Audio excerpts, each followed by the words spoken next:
everybody, in this video I am giving you an exercise that I have been loving the last few weeks for my scoliosis. So scoliosis is when your spine either twists and rotates or it deviates laterally.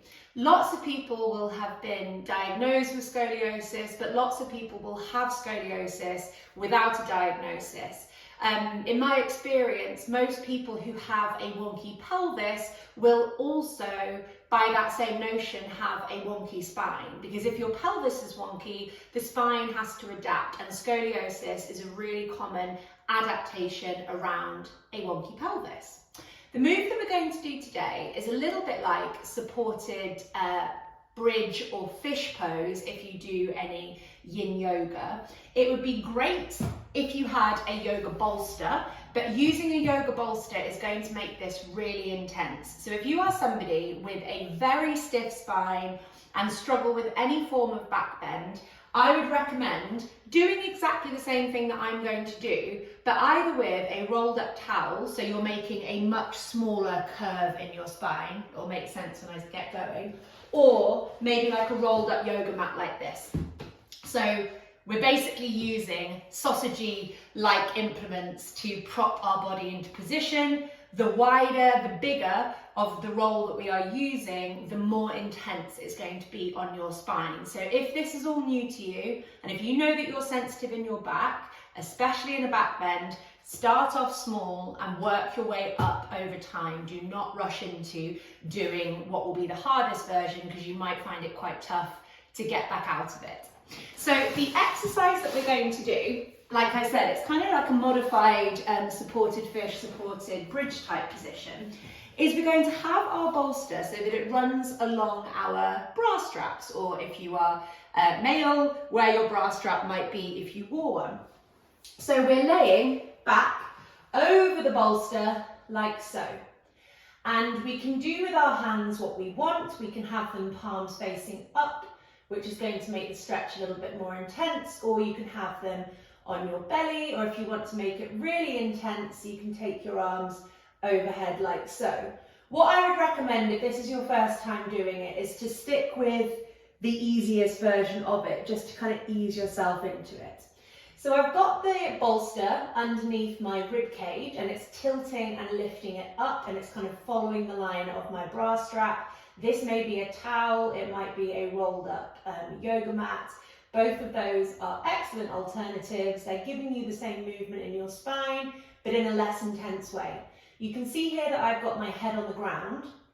If you're struggling with your spinal mobility and it feels like this is really intense to be leaning backwards like this, you can prop your head up a little bit on a couple of cushions or maybe a yoga block. So once again, you're taking some of the back bend out of the exercise. This all depends on your mobility as to how far you want to push this.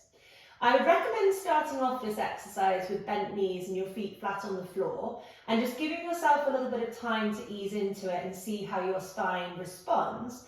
But if you're feeling happy, and your body maybe feels like a little bit stiff, but it loosens up the longer that you stay here, you can take your legs out long. And what this length through the legs is going to do is help anchor you down more in your pelvis and give you more of a stretch along the front of your body and also into your hips as well. So I'm going to choose to take my arms out wide, and I would be holding this, and I have been holding this myself a lot recently, for between about 5 and 10 minutes. Really trying to relax everything off.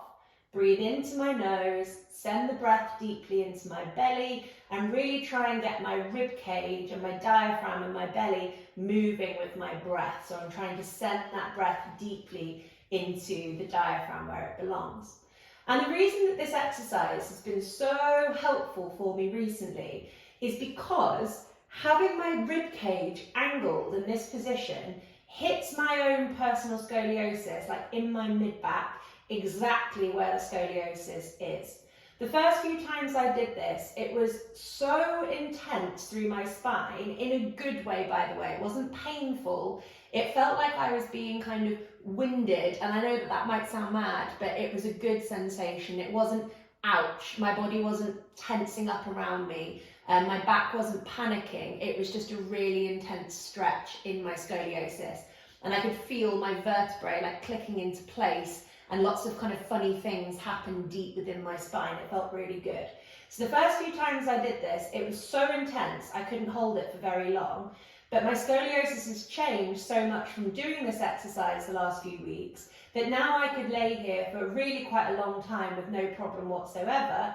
I'm still getting a bit of a stretch through my right hand side, which is my more restricted side, but the intensity has definitely worn away and reduced.